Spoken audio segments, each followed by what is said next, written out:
Hello and welcome everyone to another Daily 8 on the News 8 Live Desk. Phil Penarski here with the top 8 stories of the day. Happy to be with you all on this Wednesday. How long this lovely day that we're having is set to last? Well, we'll check in with Storm Team 8 meteorologist Matt Kirkwood in just a bit to get you a look at your forecast, but we actually begin things today with some semi-breaking news out of Kalamazoo. Authorities are currently investigating a deadly shooting that killed a man late last night. It happened in the area of Cadillac Street and Holly Street around 10:45 p.m. Officers with the Kalamazoo Department of Public Safety were called to the area on reports that a person had been shot and the victim was actually taken to the hospital in a private car. Police arrived at the scene of the shooting and found shell casings and a bullet hole in a nearby home. The victim, who has been identified as 23-year-old Shaquall Anderson, died at the hospital. It was found that he had been shot in the chest. At this time, KDPS has yet to make an arrest in the shooting and are working on any leads at this time. Anyone with information on the shooting is asked to contact the department or Silent Observer to remain anonymous.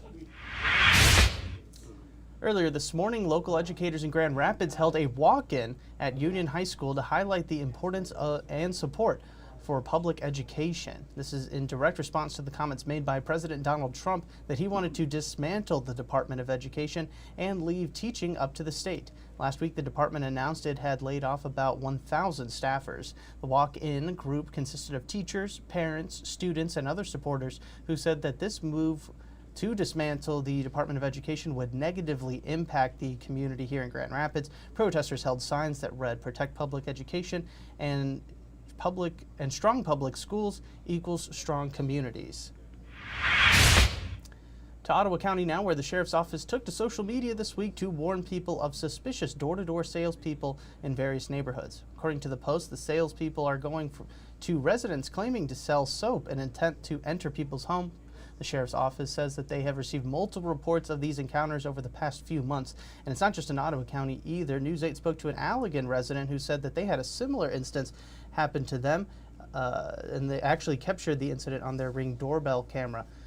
The Ottawa County Sheriff's Office is offering some helpful tips to avoid any dangerous encounters and to make sure that what they are selling is legitimate. Some of those tips on how to make sure what is going on is legal is by taking a look at the attire that the seller is wearing and what vehicle they are driving around in, and also to never let them inside your home.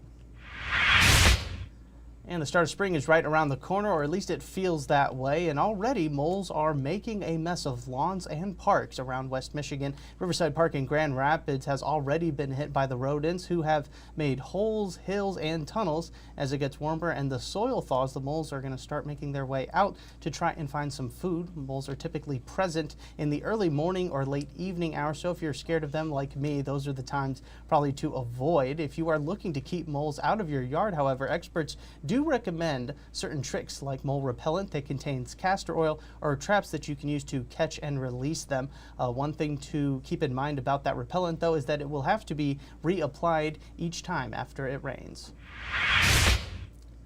A new mobile health van is set to launch later this year to provide medical services to the city of Grand Rapids' homeless population. The van will be moving from location to location through Grand Rapids to serve as many individuals as possible. Individuals can get primary care, mental health services, screenings, and other treatments through this service. This is being done through Catherine's Health Center, a West Michigan nonprofit. Leaders say that this is a step in the right direction to bridge the gap in access to health care. The van was funded through public and private donations exclusively and is currently being outfitted for use. The hope is to have it up and running sometime this summer.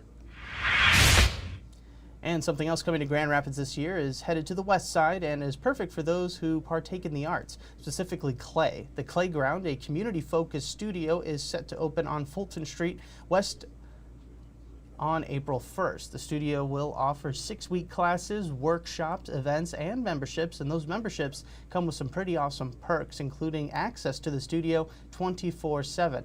Yes, you could be creating works of art or more practical pieces like cups and bowls at any time of day. You won't be able to kiln the pieces, but you will have all of the tools at your disposal. It's also located near the Bitter End Coffee Shop, which is open 24/7 as well if you need a late night or early morning pick-me-up. We're going to step aside now and get you a look at your forecast with the help of Storm Team 8 meteorologist Matt Kirkwood. Our stormy March pattern will continue. Yet another storm system organizing in the Central Plains. On the backside of it, you can see snow out ahead of it. We're going to see some storms develop, and we'll have a few of those rumbling through the area. It looks like late this afternoon, especially this evening. Temperatures one last mild day out there with readings mid to upper 60s, breezy south wind out there. There's that risk area, and it has moved a little bit further north, including basically all central and southern lower Michigan with a marginal risk and even a slight risk, 2 out of 5 category.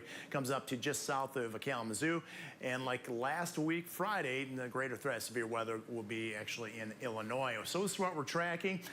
Much colder air arrives tomorrow, and believe it or not, as we change the calendar over to spring officially, we have a good chance of accumulating snow, not just snow, but accumulating snow, and that colder pattern is going to stick around. About an inch or less tomorrow morning. Finish out the day with some sunshine, slightly milder temperatures on Friday, then back to the chilly temperatures throughout the remainder of the 8-day. All right, thanks, Matt. And the potential for snow is some unfortunate news, not only for me, but for those looking to hit the beach sometime soon. And speaking of the beach, the South Haven Visitors Bureau has donated 2 brand new beach wheelchairs designed specifically for the terrain out there. They were donated to make the shoreline more accessible to more people. The chairs will be available at South Beach, and people can reserve them at no cost to them. Officials with the Visitors Bureau said that they donated the chairs to ensure the whole family can enjoy a day at the beach. About 158,000 out of the 2.6 million visitors to South Haven last year had a disability that limited their travel. That is according to data. The Bureau is also offering matching grants of up to $5,000 for projects that make the beaches even more accessible in general. We have links on our website right now if you would like to submit a proposal. And that's going to do it for us today on the Daily 8. We will, of course, have the extended version of the Daily 8 coming up on Wood TV Plus starting at 2 p.m., where we'll also be checking in with Storm Team 8 meteorologist Sarah Flynn and get you a look at some potential severe weather we might be expecting later tonight and throughout the rest of the week. So hopefully you do join us then, but if not, I do want to thank you so much for tuning in to the latest edition of the News 8 Live Desk. I'm Phil Pinarski, and we hope you have a great rest of your day.